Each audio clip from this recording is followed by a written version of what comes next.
Hey guys, how you going? And welcome back to In the Shed. This is going to be an incredible episode. I am very much looking forward to it because not only are we not just in Australia this time, but we're actually going all the way over to America. And we're going to be talking some baseball today, which is something that we haven't done before. I'm very intrigued. Obviously, you guys know that I was vlogging at Chicago Cubs and Chicago White Sox and even San Francisco Giants last year for some baseball games, and I really got into the sport. I really got into absolutely getting around it. So even though I'm still quite fresh on the baseball scene, I'm really looking forward to kind of looking more into college baseball and just the whole thing. It's just such an incredible sport. Now, obviously, guys, we do have our co-host Hayden, Entertain House. How you going, big fella? Yeah, good, mate. I'm not too familiar with my baseball, but I'm here to listen, learn, and I'm excited to speak about our guest's career because he's off to a strong start, and I think he's going to get a lot better. Yeah, 100%, man. Yeah, well, I've seen his throw-out percentage, and we'll get into that in a second, and that's just absolutely, it baffles me. Like, the thing is that I guess that he's actually a catcher, and for me, that's similar to like a goalkeeper if I think about like in football, as in soccer, for the people who don't call it football. It's like people are kicking balls at you or that people are throwing the ball at you. And it's really hard to do, you know. There's like in football, they're kicking it as hard as possible and you've got to stop it. It's just like, well, that's scary in the first place. And then in baseball as a catcher, you know, the pitch is throwing, buddy, 100 mile an hour, and that's not even as fast as they possibly go. Like, they're throwing 100 mile an hour, hard balls right at you. You just like, you got to catch. It freaks me out. But let's get into our guests who we're very excited to talk to. So today in the Sheds, we're going to be jetting off to the United States of America for the first time on the show. Our guest today, originating from Round Rock in Texas, recently got the call up by the 2019 Major League Baseball Draft with the 230th pick being taken by the Chicago White Sox. He made his name with West Virginia as a catcher, being known for his unbelievable percentage of throwing out base stealers, achieving 20 people thrown out of 44 attempts, meaning an insane percentage of 45.4%. For the uninitiated, that means in the big leagues, the average sits at roughly 31%. So that's a ginormous achievement there in between. Now playing in the minor leagues as he works his way to the top of the food chain, please join me in welcoming Ivan Gonzalez. Welcome, big fella. Thank you, man. Wow, that was really impressive. Really, really did your research, man. But no, thank you. Thank you for having me. It's like I said before, I was looking forward to this all week, and I'm just excited to chat it up with the boys. You know, exactly right, man. Exactly right. Well, at least I know a lot of Americans laugh at our Australian accent, so I think I messaged you as well. I was like, oh, as long as you don't laugh too much at our accent. No, yeah, that's awesome. But no, just like you said earlier, it's a fun experience. You know, we're a ways away from each other, but we get to just chat it up like any other boys, and it's going to be a fun one. Exactly right, man. Exactly right. Well, you know, it's been a difficult year, man. You know, obviously, like we said, you got drafted last year, and it's been a real difficult 2020 right now. How have you been coping through everything? Yeah, so it's a little crazy. I mean, everywhere in the world right now, but the key thing is to try and stay healthy. You know, stay around your family members and just listen to the rules that the government's throwing out there. But as a baseball player, it kind of sucks because your whole life you've been used to just around this time playing games, you know, consistently every weekend, you know, Tuesday games, Thursday you travel, Friday, Saturday, Sunday you play, you know. So It kind of sucks being out of your routine, and you're kind of left in the dark because our organizations they don't know what they're deciding either. So you just get a phone call once a week and say, hey, stay ready. We don't know what's going to happen. So it's just been like that for months now. So you just have no idea. But the main focus is to just try and stay healthy, stay safe with the family. Well, that's the thing, man. Like, I've actually thought with baseball specifically, like, that's probably the sport that's been impacted the most. Like, the NBA still got a significant chunk. You know, the NHL got a significant chunk. NFL's not even on right now. In Australia, we've got a couple of games here and there, and we're coming back. But with baseball, it's like, they're missing the whole season right now. Like, it's the whole season that's being impacted. And how is that going to affect the game? Well, that's the thing is a lot of the managers right now, the number one, like the day where they make the most revenue is opening day for MLB. And we never had that because during spring training, that's when we got sent home. Yeah. So there's no revenue being made right now, and that's like their issues. They're trying to cut some paychecks and also play the game, but then the players don't want to play because you might get the virus, you know? Yeah, so exactly it's right. health over money right now, but it just sucks for us baseball players because we play this for 6 months. You know, you prepare for 6 months, you play for 6 months, and this is where you shine. You make a name for yourself. And right now you can't really do that because there's no games going on. So some guys around this time, they really feel pressured right now because next year, who knows, they might get released, but they never got the chance to play because of the whole Rona. For the new draft guys, you just have no idea. I've already heard of multiple of my friends that I got drafted with this past year that just got released. And Oh, wow. Okay. yeah, so like people are still getting released left and right, and you can't control it. You can't base it off, oh, I had a terrible season, because there's no season. It's Yeah, that's interesting, man. Yeah. I don't know how would they, from a player's perspective, how would they be kind of making those decisions to drop players or to kind of release players when there is nothing to really base it on? Like, what would you be saying would be the reason for that? Well, from just like my knowledge and what I know as just the ball playing side is, so either the guy is a veteran guy and he hasn't moved up in years and levels to get to the major league, so they're probably thinking, all right, maybe it's time to get him to release him. So maybe that's one reason. Another reason is maybe they didn't spend a lot of money on you in the draft. So for them, it's not like a huge priority. You're not one of the main guys that, oh, we spent millions of dollars or we spent $100,000 on you. Because there's guys that are free agents that sign for nothing. There's guys that sign for $1,000. You just never know. Yeah. And so the way it goes is the more money you get, the more valuable you are to the organization. So, yeah, so it just goes – there's a lot of things. You could be hurt. Hey, this guy hasn't played in 2 years. He's been hurt. He's injury prone. Let's release him, There's just a lot of factors that come in, and it just kind of sucks for those guys that either they're on their end of the ride and have nothing to show for because you can't play due to the virus. And, it kind of sucks. Your head starts thinking, but it's something that you can't really control. Well, exactly right. Well, we were talking to Charlie Dixon from the AFL. That's an Australian sport, if you want to aware of it, AFL, where he basically has had quite a few injuries over his time, and he was feeling really good. He was feeling like this is the year, like he was going to pick it up and take to that next level. He'd been training hard, and he was looking good. And then this happened, and obviously, well, that's all just gone and thrown up in whack. Like, what improvements were you making in yourself that you feel like you were about to take that next step?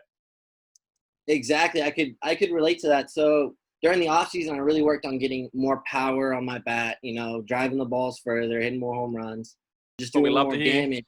I really felt like that. I went back to spring training and I was seeing results right out of the gate. We were playing 6-inning games, live ABs where we were facing each other, and I was seeing all these results, and I'm like, all right, this is going to be a good year. This is my first spring training. It's going just as I planned. I really worked hard for it. I'm hitting the ball well. I'm catching.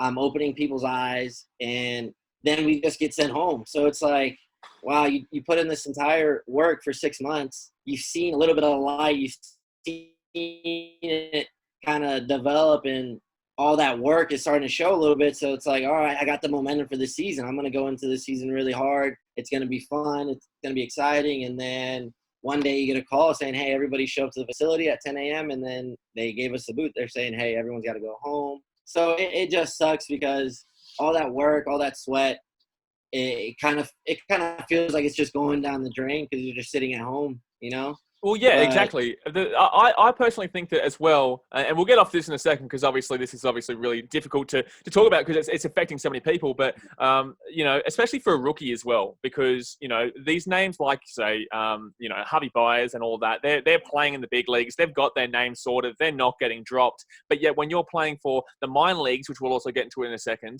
it's different because obviously you haven't made that name for yourself yet, but you're doing your absolute best. You're sweating, you're grinding to make that name for yourself. So I feel like it definitely affects the more grassroots side, more of the rookie side of things than it does the big enders. No, I agree 100%. Like the guys you mentioned, Javi Baez, he's not going to get released anytime soon.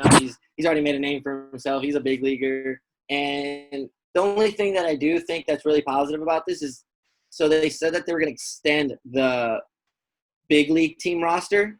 So usually it's 40, but they're thinking of expanding it to like 60. So those extra 20 guys that do get called up and say, hey, you guys are going to be with a big league team due to this virus, that's one thing that I think is really cool because maybe if this virus wasn't going on and they didn't expand that roster, they wouldn't have made it, Yeah. They would have probably been sent down to AAA or AA, but since the virus, they're going to expand the roster. So I think that's pretty cool.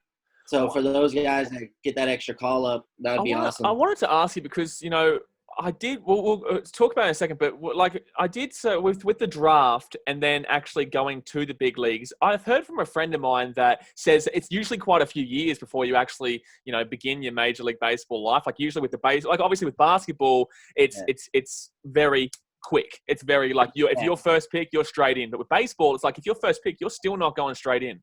Yeah. Well, so the way it works is there's 40 rounds in the draft, and then. So you have your rookie team, and so there's 15 teams in Arizona, and then there's 15 teams in Florida. Yeah. So then you also have your Dominican Republic League. So then there's that. So the way it works is usually you get drafted, and you'll go to rookie ball, so the way that happened to me, I got drafted. I instantly from college got sent to Arizona, which is where our spring training facility is, and I played there. That's called the rookie season, like the rookie league. Yeah. And then mid season, I got called up to advanced rookie in Montana in Great Falls. And then that's where I finished off the season. So there's different levels. There's your rookie, there's your rookie advanced, there's your low A, your high A, your double A, triple A, and then big league team. So it's a grind. Lots of levels. You don't have to go through every single one. I've known guys that got drafted and they'll go straight into like high A. So like they've skipped 3 levels already, So it just depends on where they see you. They'll draft you and they're like, all right, well, like for me, they told me to go to rookie to get some rest because in college I caught 60 something games and I'd never done that before. So they're like, hey, we're going to give you a break a little bit. You're going to catch like every other 4 games. So I was getting a good break and I was getting back. And then once they pushed me up to advance in Great Falls, I was catching 3 games and then sitting 1. So it went back to grinding. Yeah, I mean, it just depends where the organization sees you. If they think you need to develop more, they'll send you to a different, maybe to like a lower, which is advanced, or they'll send you straight to high A if they think you can handle that competition. So it varies. Just for the listeners out there who aren't too aware of baseball and the whole rotation system, like a lot of people obviously considering in Australia, like the big sports are rugby league and AFL and are really physical sports where, you have that week-long break. And I feel like a lot of Australians won't understand the why you would need that rest, especially as a catcher. How would you explain that for people who don't really know the physical attributes that have to go into needing that rest? Yeah. Well, for me as a catcher, it definitely involves all my lower body. I mean, I'm squatting for about 3 hours, 3.5 hours. Give it the time we're on offense. So I'd say around 2 hours, you're kind of squatting. And it's just day after day. So in college, just to give you a little breakdown, Thursday we would travel. We would practice that same night wherever we were at. So the practice would end around 8. We'd get up Saturday or Friday morning. We would lift around 10. Then we'd be at the ballpark at like noon for a game that's at like 7 o'clock, 6:30. Just hanging around, getting your massages in. So it's every day you're doing something. So you have to figure out how to understand your body and know what you need. So like for me, ice baths work. So for pitching, guys that are throwing every day, you throw 100 pitches a game, your arm's going to start getting sore. Your elbow's going to start hurting, your forearm. So, like, you need things to help you. And we have a lot of arm care. We have a lot of trainers that take care of your arm and do a lot of stretches. But that's where that break comes in, that 5-day rest. If you're a starter, you're going to get that 5-day rest just because your arm can only take so much, Your shoulder starts acting up. Then one thing leads to another, then your elbow. And then, unfortunately, there's guys that have Tommy John just because they throw so much, And it happens now. It's a regular thing. And it kind of sucks because you're out for a whole year as well with Tommy John. So it just sucks. So that break is very necessary just for the pitching, I think. For catching and infielders, you'll get your day's rest. You'll play 3 games. You'll rest 1 or 2.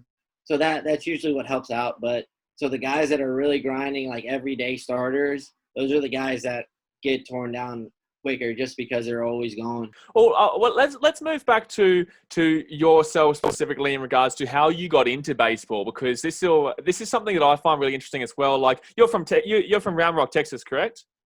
Yeah.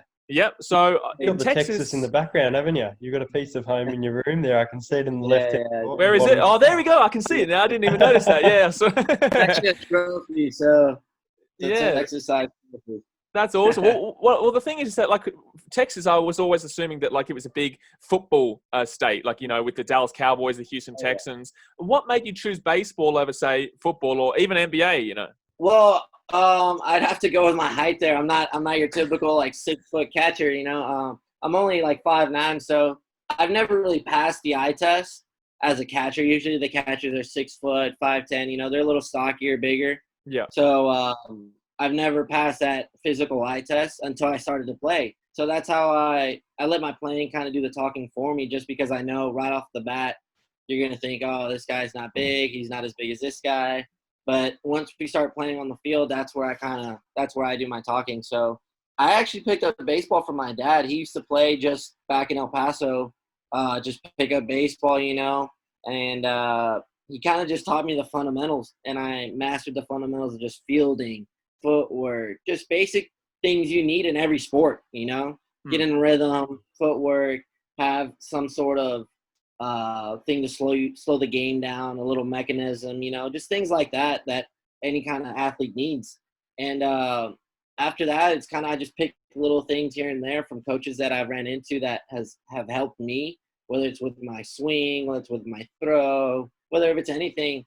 I kind of just, since I mastered the fundamentals as a young age, it kind of just formed me into being a coachable player.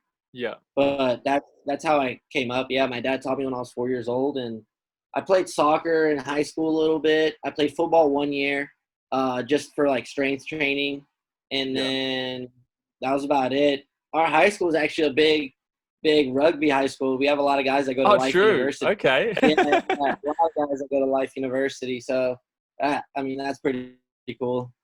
Yeah, wow. Yeah, I wasn't expecting to hear that there's a rugby university over there. Like, obviously, I've been to America, and not many people know about it. Yeah, a lot of the guys take pride in it because our high school and this other high school, they merge teams, and we've had like a handful of guys from that team go to Life University and play rugby on scholarship. So that's awesome.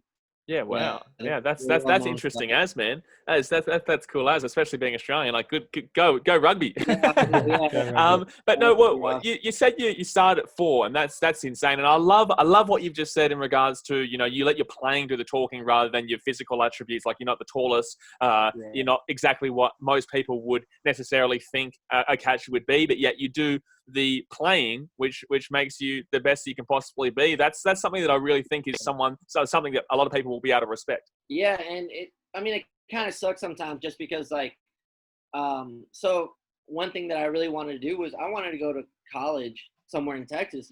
It's a prideful thing. Like, hey, I want to go somewhere in Texas, big school, and it just so happened that I ended up going to West Virginia, which is a big rival of any like Texas school. So like Texas Christian University, A&M, like Texas Longhorns, all these guys.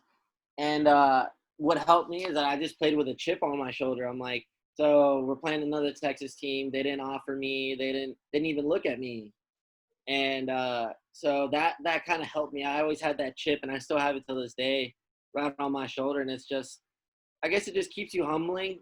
As I'm living out my dream to be a professional baseball player. It's very rare, but it humbles me saying I still got to keep working. I got to work more than the guy next to me. And it's just that mentality, having it. It's fun. I find it really, really exciting saying, all right, this guy's like really well known.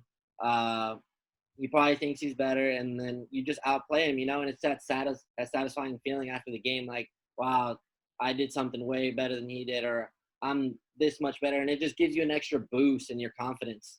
So it just keeps rolling. It's just like a snowball effect. You spoke about the coaches helping you with your throwing and your batting a lot, and I wanted to know you're on another level with your game. I'll say it now. You're on an absolute another level. And do you think you'd be there without that coaching? Do you think you're someone who could pick up the bat, pick up the ball, learn yourself, or do you think college and at that young age where you said, I believe your dad assisted you through that, is put you to where you are today on the game? No, I definitely, till this day, I always thank my high school coach and my dad, and then also my college coach, because I picked up different things from multiple people around that I've been around the baseball game. But it's just things that I picked up that worked for me. You know, there's things that people preach and it's not going to work for you. So you take it in, you try and understand how it works, or say someone's trying to teach you how to throw a baseball and then you really don't feel comfortable, your arm doesn't feel good. You kind of just take it in and say, all right, maybe that's not for me, you know? So I did that a lot. There's a lot of things where people told me do this, do that, but it wasn't for me. It wasn't mixing well with my routine or the way I like to feel. But definitely my high school coach, he taught me a lot. And it's just so happened that my college coach was the exact same person as my high school. And we had like a lot of rules. Like we weren't allowed to have facial hair. So since high school, I wasn't allowed to have facial hair, you know? And then in college, same thing. I had super long hair my senior year. It's like down to my I noticed shoulders. that, yeah. I think I've seen a picture of that, yeah. And then my college coach says, hey, you have to earn that. So I had to chop it off. And I'm like, dude, it took me like a whole year to grow it out. And just in one fall, my freshman year, I had to chop it off. But so it's like just the rules of being disciplined like that. And, yeah, it really helped me a lot to form my game and how the way I play the game. I definitely picked up from my dad, my high school coach, and my college coach. Those are the main three guys. Well, what made you want to become a catcher specifically? Like, obviously, you said that you tried playing everything basically, but what made you want to become specifically a catcher? Because, like I said at the beginning, like I find that catching could be quite a scary thing for a young person anyway, until you really learn it. Because, like, at first, people are throwing 100 miles. I don't know how fast they can go, but they're fast balls they're throwing at you. Yeah. I tell some kids all the time and some parents that, hey, catching's not really fun, but you can make it fun. Yeah. You can make it fun. But so in high school, I played second, then I played third base, and then I caught my junior and senior season. And then when colleges were approaching me, they wanted me to catch. So it's not like I was always known for being a catcher growing up. Like all my friends and buddies always knew that, hey, that's Ivan. Like he's a catcher. He doesn't really play any other positions, but I could. And in college, that's actually how I came to start. So my freshman year, I wasn't going to start. Halfway through the season, coach comes up to me and he's like, hey, we're going to put you at third base, because I was hitting really well. So he was like, I want you in the lineup. So I was like, put me wherever, coach. Like wherever you need me, I'll play. Like I just wanted to start. And sure enough, I ended up being a freshman All-American third baseman. So like I played third, and then catching has just been my bread and butter. It's been something that it's just kind of easy for me. It's like second nature. I can pick up drills easy, and I'm pretty good at it. I'm always the favorite catcher in the staff that I have. So that's been one thing that I've taken pride in. As long as people want you to catch them, you're going to be around, you know? Yeah, exactly. A lot of pitchers say, I want that guy to catch me. I want that guy. So then they'll start telling their managers, and they're like, well, why do you want him to catch you? Why? And it's because I give him feedback, help him out. So like I have that camaraderie, that kind of brotherhood right off the gate with the guy. So that's something that I really take pride in. Well, that's what I've noticed when I've gone to games myself. So like I said before, I've been to Chicago Cubs games and White Sox games and Giants games, and I've noticed that whenever the pitcher's walking out, he's always walking out with the catcher. So for example, with the Cubs, it's Contreras walking out with Lester, and they're walking out together. It's like it's that camaraderie. So do you feel like it's more about the pitcher choosing the catcher than necessarily the actual coaching staff? Because obviously the coaching staff do have a massive say in it, but. No, yeah, well, just being a player myself is sometimes whenever I'm not playing that day and I'm in the bullpen, just hanging out with the pitchers and the guys, chatting it up. They usually say, hey, man, I really wish I don't throw this game because so-and-so's catching. So, yeah, there's people that you want to catch, and there's some guys like me personally. There's some guys where I'm like, man, I really wish this man doesn't come in because I can't catch him. I'm not good. He throws too hard or he throws too funky. So, like, it goes back and forth, but yeah, there's always those guys that are like, hey, man, I really wish their confidence isn't as high just because that catcher is not behind there. It's not their favorite dude, or, oh, man, my best friend's shortstop's not playing today. Like, there's going to be some errors, So that starts playing into effect. But I just think if you're a pitcher like that, you're kind of weak-minded, man. You're kind of out there by yourself. You're in a mound, you're in the middle of the field, you're the one throwing the ball. So if you have that mentality, you're already going to have a terrible, terrible outcome, Well, it's just too specific. Like, obviously, you should be able to play with everyone. Obviously, Yeah. you do have your preferences, but you Yeah. should be able to play with everyone. And I guess there would be a lot of that, and that happens with all in life. Like every part of life, man. Like there is that point where people, it's not what you know, it's who you know. And Yeah. I guess that's what this comes down to sometimes. Oh yeah. No, 100%. That's exactly where it comes down to. I think in this business as well. Especially nowadays, just even in general, just to find a job. I know a lot of buddies that they didn't get a college degree, or they did, and right out of college they got a really good job, and it's just because they met somebody that met somebody, and they became contacts and became friends, and then they help each other out, and next thing you know, you have the job that you want or something like that. So I think I firmly believe in this day and age that it's not how many hands you shake, it's whose hand you shake, Exactly right. That shocks me. Like considering, like specifically sports. Like I know about it, but I didn't actually know that it would be such a big thing in sport. Like, yes, I always knew it would be there, but in the same sense, I never knew it would actually be a huge thing, as you've just said. But when did you know you wanted to go pro? Obviously, you wanted to go pro. You wanted to become a professional player. But when did you know that you could actually achieve that dream? So yeah, my dream of becoming a professional baseball player was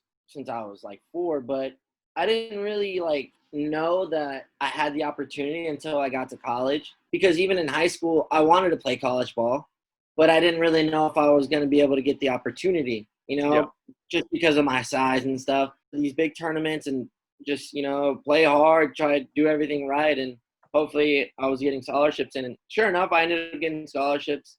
And so then after that, I was like, all right, well, if I can do this, then I can definitely try and play pro ball. I can definitely grind it out and get better. And sure enough, once I got to college, I was like, all right, this is when my freshman year, after the season ended, I was like, this is what I got to do to improve. This is where I want to be in 2 years, in 3 years. This is a guy that I want to be. So I'm a big YouTube guy. I watch a lot of YouTube videos. I find a lot of players are like that nowadays. Yeah. Yeah. So I would pick up random drills from big leaguers that were doing these drills that I thought would benefit me. So that's what I started doing, is a lot of YouTube, getting research, some drills that would benefit me, my size, the way I throw, the way I run, things like that. And then my junior year, we had this thing called fall meetings. And it happens in the fall before the season starts, and the scouts want to meet you. So they contact the head coach, and these pro scouts are like, hey, I want to talk to so-and-so.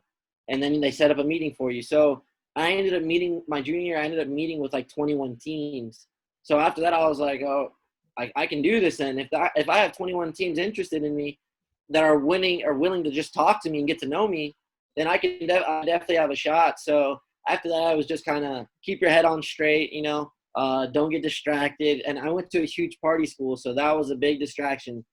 And but yeah, so you got to learn how to balance it. But we're gonna get into that in a second. Actually, no. You know what? We're gonna get into that now because you've mentioned it. So obviously, Australians, we see the American Pies, we see the big time movies. We see what American college or high school life is meant to be like. Is that the case? Is that what it is? Honestly, so in high school, it just depends where you're from, and then that's one thing I noticed, because in high school, I didn't really have a lot of friends that drank. They didn't really drink a lot, But then when I got to college and I met the other freshmen that were in my grade, so there was a guy from New York, a guy from up north, like Pennsylvania, and all they were doing was drinking in high school because they all had basements. Okay, yeah. And I'm like, all right, well, in Texas, there's people that drink, but it's not like a New York thing where you guys been drinking since high school in the basement, 'cause you guys have to deal with snow. We're always outside. We can do stuff. So in college, and I didn't know this until I got to West Virginia, that it was a top 5 party school in the nation, ranked every year. So it was definitely eye opening, and it definitely could. I saw some friends kind of steer the wrong path and lose their focus, and sadly enough, they ended up getting cut or they got injured or stuff like that, which is sad. But yeah, it could definitely take you off the tracks to your goal. And as long as you can balance it and do both, and you're okay, there's nothing going on, there's no problem, it's more power to you, you know? Did you ever have a difficult time in college in those moments? Like, obviously that was a big distraction, but was there ever a moment for yourself where you thought you couldn't really overcome it and you proved yourself wrong and you did? No, not really. I mean, I did. So I will agree, and my buddies will agree. I did have a bad case of FOMO, of fear of missing out. Yeah. So I was always that guy that, like, last minute, I'd be on the couch just hanging out, you know, like, hey, guys, I'm going to stay in, play some Fortnite or something. And then all the guys show up, and they're like, all right, we're leaving. And then I'd be like, oh, never mind. I'm going to go. Yeah. And then I'd end up going. So, like, there was one thing that I do regret is there would be some times where we'd have a game Friday and I'd be out Thursday night, you know, and I would still play perfectly fine. But it was just the fact that I was out the night before, and who knows, I could have played better, you know, stuff like that. But yeah, there were some times where I'd get a bad case of FOMO, and I kind of learned that through the years of being in college, that the dream that you want to go to is obviously way more satisfying than going out one night, you know? Exactly right. Yeah. So yeah, once you got the head on straight and that tunnel vision, it was the partying died down and it was more focused, you know? Yeah, well, that's the thing, man. Like, exactly what you just said. Like, people need to realize that obviously that one night, yeah, it's fun as, you know, you go out, you get crazy, you get loose, and you're with a million people. But the point of the matter is that, like, you can do that throughout your career if you want to with a much better situation. For example, if you get through and do actually play for the Chicago White Sox, like, the amount of things that you're partying you can do there in your spare time is just, like, you need to set yourself up first. And it's good that you realize that at an early age before going down that path that so many people do. And I guess you would have seen a lot of them. No, yeah. And till this day, like, even the guys now that do end up getting drafted and they're still young, because sometimes they sign these kids at 16, 17 years old for millions of dollars, you know? So they have no idea. They're young. They don't even know how to make their own food, you know? And, and so sometimes you're just sitting there and, like, you're like, wow, this 18-year-old next to me has like $3.4 million in his bank account and can't hold a conversation. So, like, you try and give them some chat here and there, like, hey, you should do this, or hey, just because of your experience, you know, you got 4 years of college under your belt. Gonna go living on your own is a whole different world. 100%. You know? Yeah. So these guys, they're 18, they get all this money and they have no idea, so they buy random stuff and they start blowing it. And from your perspective, you're like, hey man, you should say that. You never know how long you could play. You could get injured tomorrow, you know, you have no idea. So you try to like give them some chatter here and there and just trying to help them out. And because they're young, they're babies. You see them, it's like they're 18 years old, and you're like, hey man, like, and then you see your Latin players that are 16 years old and they're even smaller than you. So it's like, oh man, you're just a kid. But the way they play is through the roof. They're playing like they're 20-year-olds. You know, it's crazy watching those guys. Yeah, no, it's crazy when all these sports do sign these young players with potential to these huge contracts that arguably you could give to some of the better players who've already shown themselves, but they're giving them to these 18-year-olds and 16-year-olds, like you said, who haven't actually, and we find this a lot with actually football, like in European football with, like, say, Eden Hazard obviously proved himself, but, you know, there's a lot of players who've been paid that huge sum, £300,000, £250,000 a week, and they just haven't lived up to the potential. And I feel like that's the problem. You know, don't give the young blood the heavy, and I feel like the NFL does this perfectly, because the NFL, obviously, you get a rookie contract and then you sign your big time contract. I think that's the way to do it, honestly. And I'm not saying that just because, but I think the college guy should get the more money just because it's more experience. You know, you're playing guys that are older. You're playing guys that have more experience under their belt, you know. And but then there's your guys that are 18, like you said, but that can play. There's guys that are 18 years old, and you're like, wow, this guy hasn't played college ball, but this guy's putting way better numbers than the guy that did play college, has more experience, you know? Some guys are just talented. They just have that natural ability. They're gifted, you know? Yeah. And but yeah, it's just, I guess, just trying to keep those guys under your wing and trying to help them out. You do have your guys where they're kind of, excuse my language, but they're kind of dicks and pretty, you know, like, hey, I signed for this money, like, don't talk to me. There's those guys too. it just sucks because you try to give them advice, or you're trying to, just give your word and try to help a guy out, and their return is like, oh, I don't need to listen to you, like you don't have millions of dollars or stuff like that. So you have those guys too, but it's definitely opened a lot of doors for me, and just meeting just like this, like I'm talking to somebody from Australia, and I never thought I'd be doing that, Well, So I'm in Fiji and he's in Australia. So you're talking to someone from Australia. There you go. So Fiji's even less. Like, Fiji's a small little island nation in the South Pacific. So I mean, this is awesome. Just be doing this, man. So again, thank you guys for having me. This is awesome. Well, that's the thing. Like, we're loving talking here, and I love hearing about all this stuff because I never would have known any of this stuff beforehand. Like I said, last year was when I went to Chicago, when I really got into baseball by the experience. And although, actually, funny story. So my first ever game was the Chicago White Sox versus Seattle Mariners opening day last year, and I went there thinking, and my friend who I was living with there, he was a massive White Sox fan. So I went there and I was like, oh, here we go. This is my team. I'm going to be the White Sox. They won 10-8. They nearly hit a grand slam in the first game. And I was like, wow, I nearly just reached the peak. So then that happened, and it was a good atmosphere there. But then I went across town to Wrigley Field, and I was there for opening day, Cubs versus Pittsburgh Pirates, and they won 10-0. And it was a beautiful day in Chicago, like sunny. So I've actually become a Cubbies fan. But I always respect the White Sox because I love their mentality. I love the way they do things. Like they know that they're the lesser team in the city, but they still know how to pump along. And you should be proud that you got drafted by them, man. Yeah.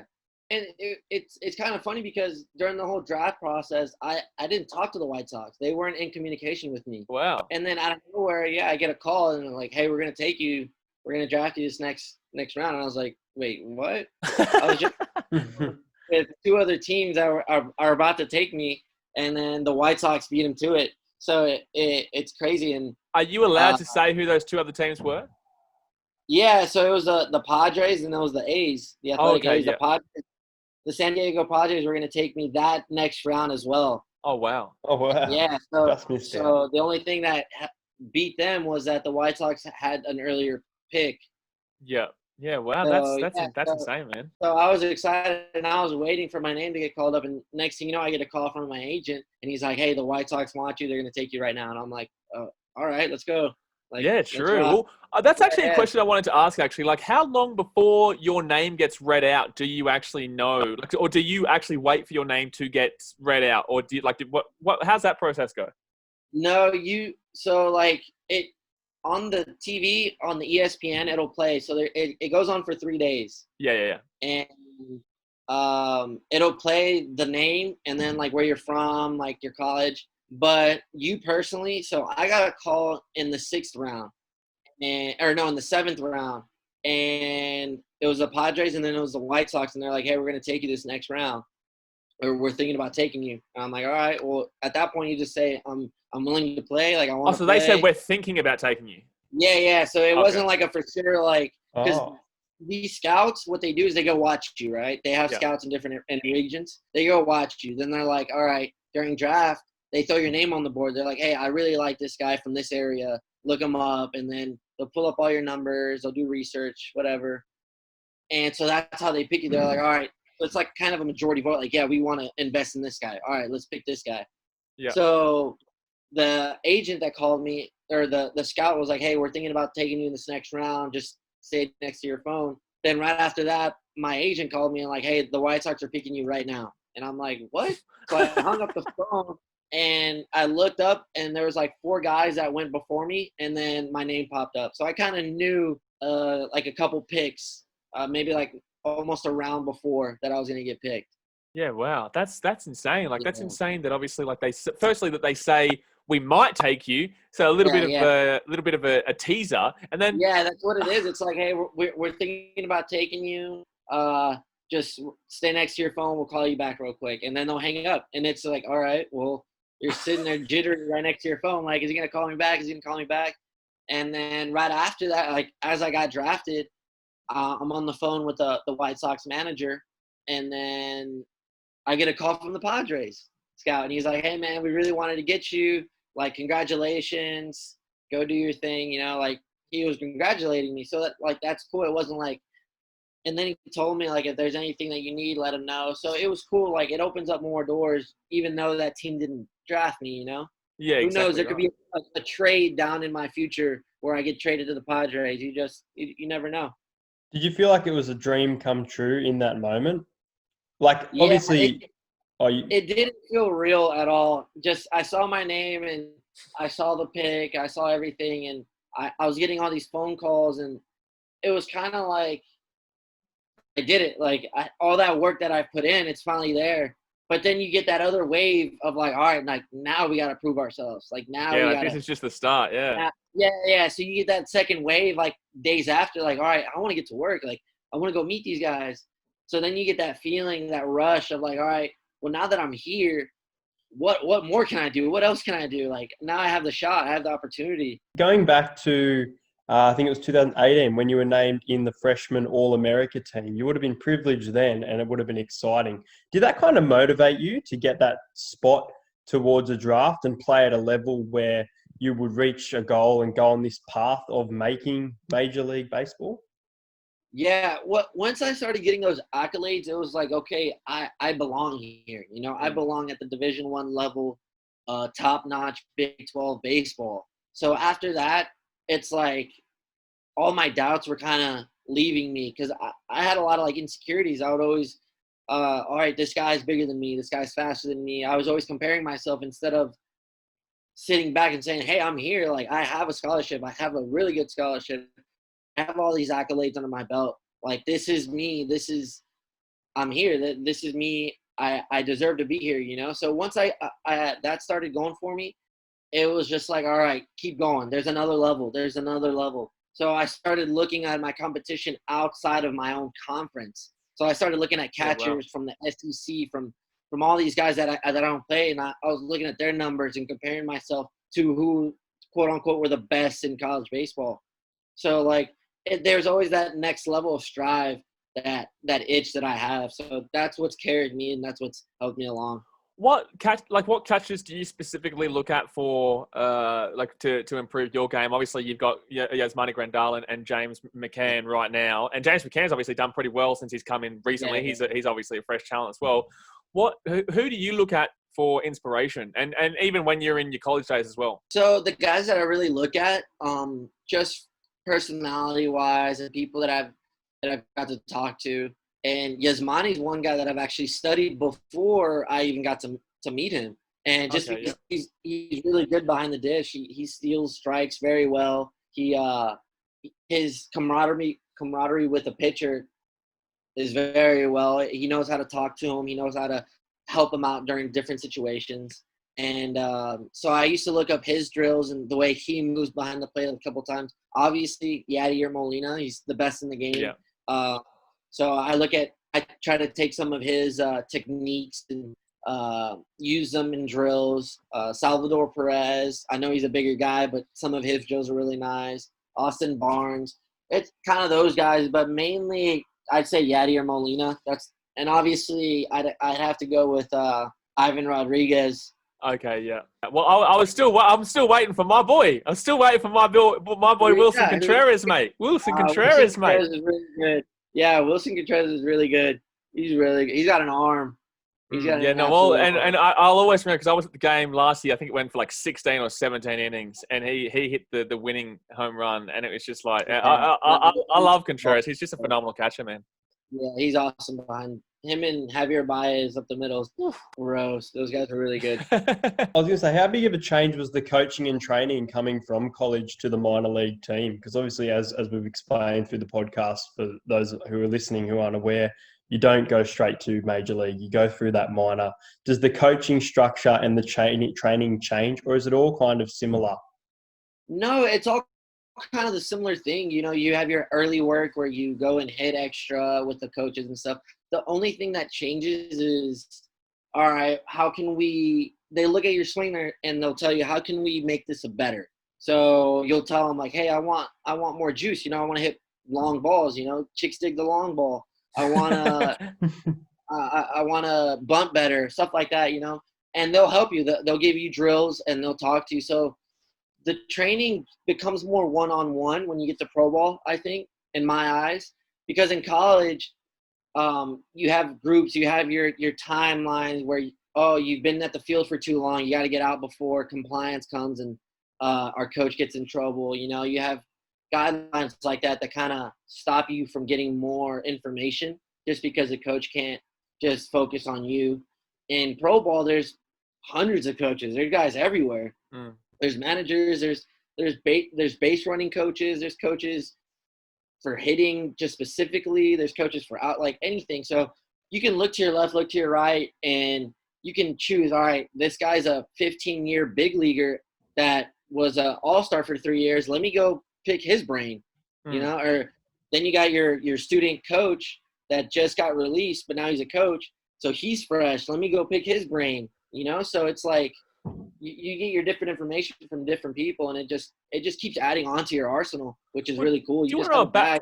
What baffles me, man, is the numbers game in this sport. Like, this sport is an insane numbers game. Like, I was speaking to Hayden before we actually jumped on here, and he doesn't understand it. And I've been in a year and a half, and I barely even understand it. Like, I understand the basics, like when you've got the board at the game and like the batting average. I can get a good idea of that, but I just find it insane that the numbers game, where there's just like it's like the movie Moneyball is a massive example of that. No, yeah, and that's how this game is kind of evolving to nowadays. So when I got to pro ball, all these pitchers are talking about their spin rates and their depth perception, and in my mind, I'm like, what are you guys talking about? What is it? And like for them to go throw, it's called a bullpen. They'll go throw 15, 20 pitches just to get their practice in. There's like machines set up right in front of me as I'm catching. Behind them, like they put them all these dots, and you see the screen, their exoskeleton, like their movement and stuff. And I have to pick that up as a catcher as well. I kind of have to learn what they learned to communicate with them. Like, hey, your spin rate on that pitch was really good, or stuff like that. So now it's a numbers game. Now they can read all these numbers and tell you, hey, this guy's an average hitter. He doesn't hit for home runs, but he hits for average, and he gets on base so and so often. Like, it's crazy. One of my buddies for the Dodgers, his name's Chris Roller. He's a big guy, and the Dodgers sent him this website where you can literally watch every AB that he had that past season on film, and it gives him every number you can think of, any number you want. If you want to search, how often does this guy throw this pitch, it'll show it. So it's like this guy was showing me how to run this program that they give him, because the White Sox use it too, but I didn't really get into it. But now it's like I need to start getting into it and start understanding all these numbers to help myself. Yeah, wow. That's so it's crazy. Yeah, it's becoming a big numbers game, and it's like a lot of people know what's going on now. Spin rate, depth, like exit velocity, launching, all kinds of stuff. I guess you'd have to kind of like adjust your game, like to keep changing. But you obviously, the reason why you're at your level is because you've had this kind of system the whole time, and then you get to this level now, everyone knows exactly what you're doing and how you are, so you have to keep that's mad. Like, that's just it just keeps going. It's like you think you've got there, and it's like, oh wait, I got to learn a bunch of other stuff now. So it's like it just keeps going. I think that's what keeps it exciting, is that you get to that other level and you're like, all right, well, I'm here, now what? And right off the gate, you get thrown into the wolves, and hey, you need to learn this. Hey, these are the team rules. Hey, this is this, like right off the bat. And it's like, all right, well, I'm here now. Let's just keep rolling with it. What can I get? What information can I store in and keep going? And once you start seeing those results and you start becoming a better player, a better version of yourself, it's so satisfying though. Yeah, 100%. It's like you walk around with a big smile, and that's just in anything you do. So it's exciting. It's fun. Well, it is in anything you do, but in the same sense, like with baseball, it takes a long time to do this. It is not just a sport that you can, it's not a sport you can pick up when you're 15 years old. If you want to be a pitcher, for example, it's not just a sport. Because the thing with Australians is that probably, personally, that I don't I can understand how difficult it is, but other people don't understand how difficult it is just to like. It's not just about swinging the bat. You know what I mean? It's not just about a pitch coming at you and you're getting lucky. The point of that is like you've just said all the numbers that go into like depth perception. Like that's just a mad couple of words in itself. Like, you know what I mean? I'll just say if you've done good at baseball on Wii Sports, it doesn't mean you're ready for the real game. No, yeah. It's definitely a lot easier on Wii Sports. I wish it was that easy. Yeah, well, I don't even think I've played Wii Sports baseball, but yeah, I just think it's crazy that you can have it. How fast are the pitches, by the way, like a fastball? It varies. So I had a friend, my teammate in college. He was a first rounder this past year. Made some good money. Yeah, I remember. He went 11th, didn't he? Yeah, 11th overall. He throws like 98 to 99. Yeah, wow, that's. But it's crazy. the fact that he can do that for 8 to 9 innings, so he can throw the whole game at 99, 98. It's not like the first 3 he's throwing 98 and the rest it's like 93. It's like he's throwing 96 to 98 for 7 innings, and that's why he went 11th overall. Yeah, wow. Like, because I've seen the movie The Rookie as well, and that was, I think they were like, it was very special if you could throw in 95, 98 or whatever it was. It was incredibly special. But nowadays, in that movie, he was old. He was older, so it was like more special. It's usually the older you get, the softer you start to throw the baseball, But in that movie, it was the older he was, the harder he was throwing. So yeah, it's something special, man. If you have a sling like that and you can throw it that hard, it's definitely something special to have. And I feel like it also bigs up the batting perspectives as well. Like on the other side of things, it's like if you're able to hit consistently, like we've mentioned Javi Baez a couple of times, and he just goes for gold. Like if he hits it, and it goes for a home run. If he doesn't, he strikes out. But then you've got your other consistent hitters. I'm trying to think of some really, really consistent on base. Can you name someone really consistent right now? Yeah, so one guy that really comes to mind is a guy named Joey Votto for the Cincinnati Reds. Votto, yeah.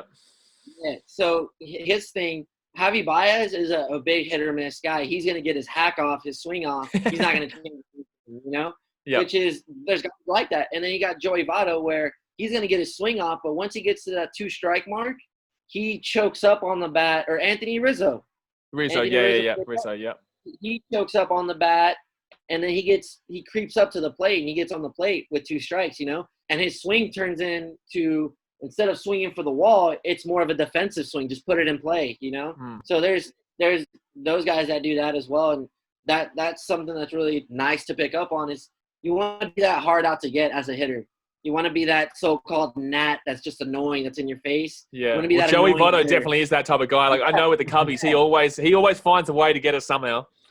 Yeah, so that's the guy you want to be. You want to be the guy where the pitcher looks at you and like, oh, man, this guy's coming up to bat. It's going to be a struggle. I got to make my best pitches right now. Well, look, I want to we're going to start to wrap up. We've been going for about an hour now, but I want to ask you, we've got a fan question here from AJ Ellis on Instagram, and he has, what was your favorite moment with West Virginia, and who did you support growing up? So my favorite moment would be my senior year. We hosted a regional, which is something that school has never done before.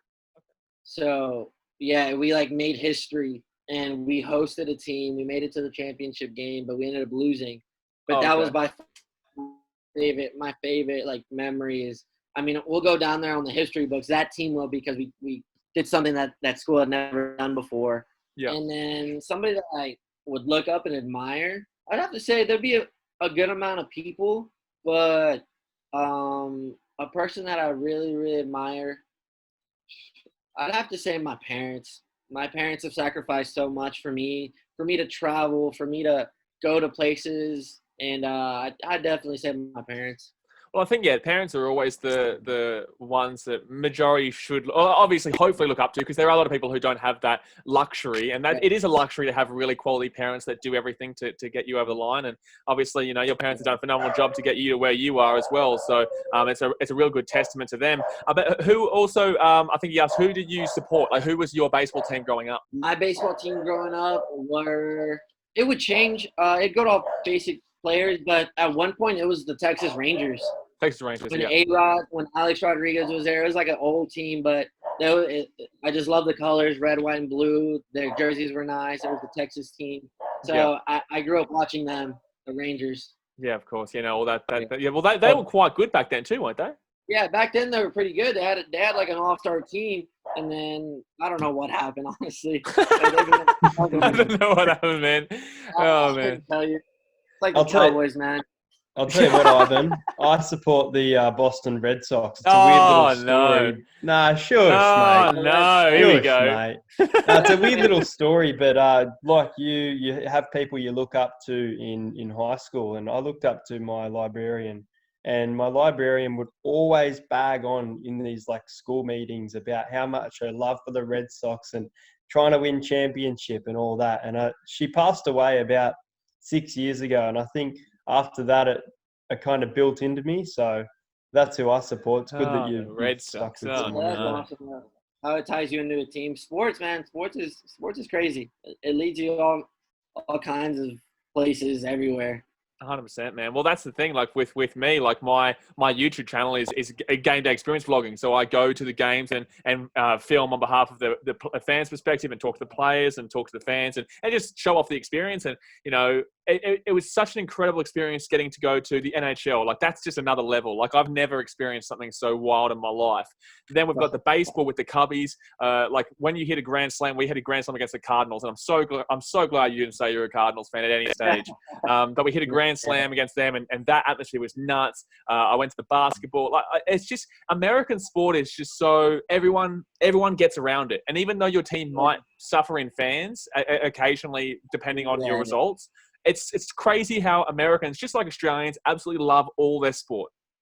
Yeah. It's crazy, man. People really come together and do a lot of crazy things for any kind of sport. So it's awesome watching the fans and the people do crazy things and just to show the love that they have for that team or that sport. Do you follow all American sports, Ivan? Like NBA, NFL? Do you just follow it all? Or is there something? I do to a point. I'm not going to sit here and say that I could tell you the stats of OKC or, you know, like I really don't keep up with it that well, but I'll watch some games. Yeah, I usually watch every sport. Well, you've got too many stats to think about in baseball anyway. There's too many stats. We've gone over that. You've got too many stats to think about there. But just before we jump off, what's your passions outside of the game? Like, do you do other things? Have you got like anything going on outside of baseball?